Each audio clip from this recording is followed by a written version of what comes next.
Hey, Ashley, introduce yourself for us. Hey, John, thanks for having me. This is Ashley Duwel. I'm a federal sales strategist for about 13 years now, showing my age. My niche is really data diving and pre-solicitation engagement. Awesome. And I'm Jon Barker, PTW Solutions. I help companies plan, position, and price to win ultimately. So, yeah, Ashley and I are kind of market research experts in the vast federal government space. How many different contracts do you think are awarded each day, Ashley? Each day, John, I probably wouldn't even have any answer to that. I bet you would, though. How many are awarded each day? I don't know. I could run a report and probably get a good idea on an average day. One of the things. Thursday of last week. Go ahead. Kidding. I said 2 p.m. Thursday of last week. How many were awarded? Well, there's a lag in those reporting things. About 30 days, right? What's that? About 30 days. Is that accurate? I think it's more like 90, but I don't know. I've been doing a lot of, mining from the FPDS, and sam.gov looking for anomalies, right? Looking for any discrepancies.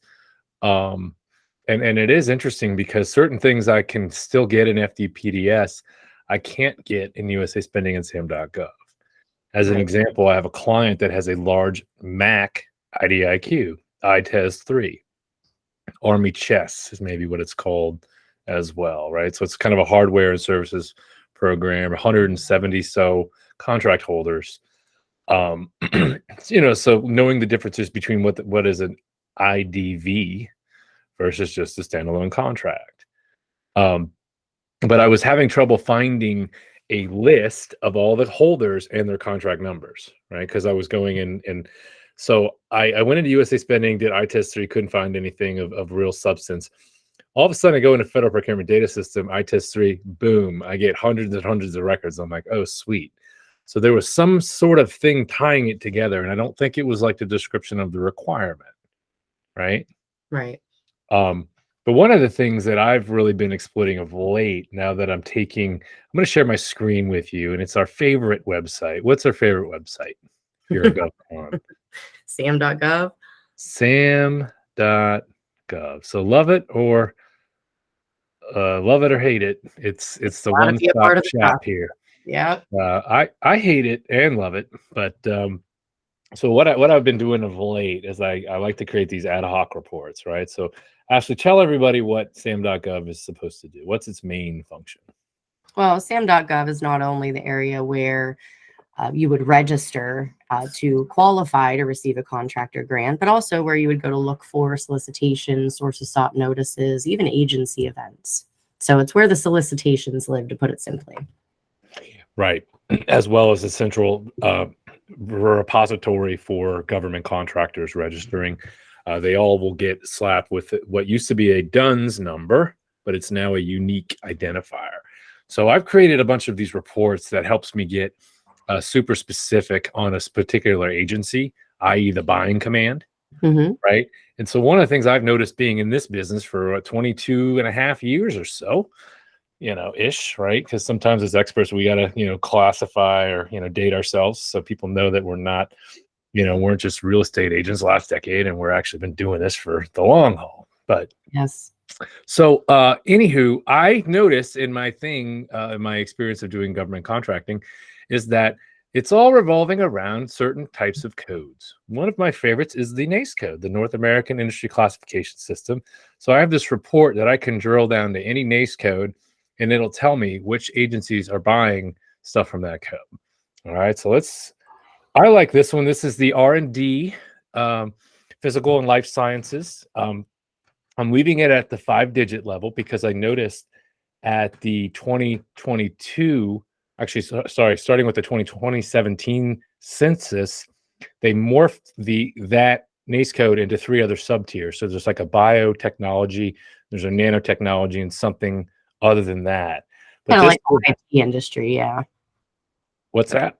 The IT space has similar with the 5415s. Yeah, exactly. So knowing how everything is hierarchical, right, with the NAICS code, but also with the contracting codes in particular. So we're gonna, we're going to do a begins with, so it'll capture all the 6 digits underneath that 5th level. So we're going to run this report, and anybody can run this with a free account. It's free. You just got to know how to go to the ad hoc and then select the columns that you want and what is your report designed to do. So I have a couple different ones that help me get specific on a market or an agency or a specific competitor or a company that I'm prospecting, right? So things that are important to me are, customer, contracting office. Okay, so the contracting office is super important and critical is the 6-digit codes.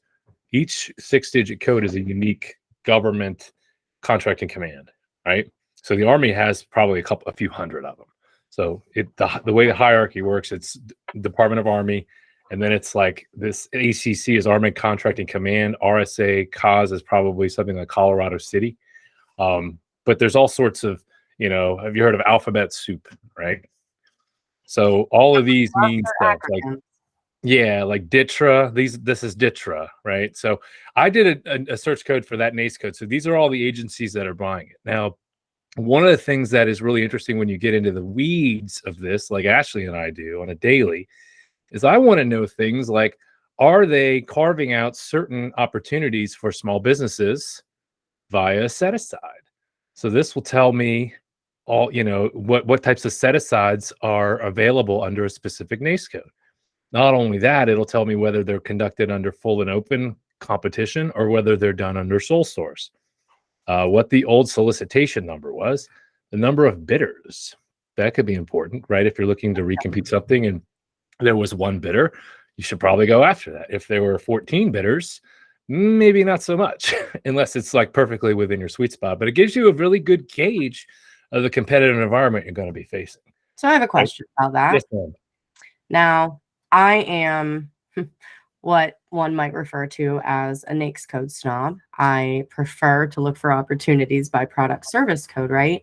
Okay. I'm not as familiar with the SAM data bank as I am with the FPDS, the traditional old school sources, the USA spending. Mhm. So a question that's been posed to me by small business clients is, when they did the transfer from FPDS and, started setting up the ad hoc data bank, there were several columns that were locked. Under what criteria under what guise are those columns determined locked? And is there a way to access that information? Yes, I think they're all accessible, frankly. They are now? I believe that they are, because some of the things, like when I go and select the columns, they say that they're locked. Example was offer bidders, number of bidders. That was one of them. This is another really good one, and I'm surprised I can get it, is source selection process description. What does that mean? That's not even in USA spending.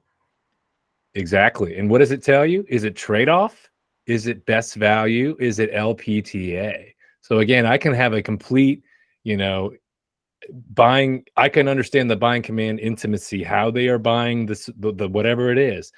Same thing with this report now. And again, as someone who was a snob as well, because I had all these fancy carved out FPDS ad hoc reports, everything got gooned up when it went over to sam.gov. I didn't get back into this until probably 18 months later. And then I was like, let me redo some of the things that I did. Because again, there are some certain columns, like you said, are not available in some of those other things. Right. But they are available in sam.gov if you know what you're looking for. And if you see that lock button and you just drag it over anyway and it works. So whether or not we're supposed to, I don't know. But either way, the other thing that's really interesting too is we can hone in specifically on large businesses that have a subcontracting plan. Now that's very important because that's a very high quality prospect list of businesses that are looking for small, disadvantaged, women-owned, veteran-owned, service-disabled businesses, because they are obligated to outsource per them having a requirement to submit a subcontracting plan that at a minimum they're outsourcing 23% to smalls, 5% to women and veterans, so on and so forth. So again, Ashley, go ahead. I will say that kind of proves my point. I'm always telling my small business clients, you need to know your targets before the solicitation. If I'm a prime contractor and I'm required to put together a subcontracting plan, by the time I'm responding to that solicitation, it's too late for me to come find you. So make sure, for anybody who might be watching, make sure that A, you are easily found, and that B, you are being proactive in your procurement strategy to know who you need to know, to reach out to them and start a relationship to get your foot in the door to the subcontracting market. It's also a great way to meet your agency targets as well. You know, I've had a client sharing an office with the program manager at the agency, at the end user, and learned a lot about upcoming procurements just from sharing an office. So you never know who you might meet as part of a subcontracting relationship. So don't exclude that as a source of revenue. Exactly. Plus, it's a great way to build up past performance while you are waiting for your time to come as a prime contractor, because it's not something that happens overnight. It takes many, many months, sometimes a few years to get traction and, you know, throw out your capability statement enough times via RFIs or sources sought, or generating your own white papers and submitting it to potential buyers. But, you know, by studying who that buyer is, by looking at, you know, looking at those product service codes, get super nichey, right? Look at the NACE codes of how they're buying.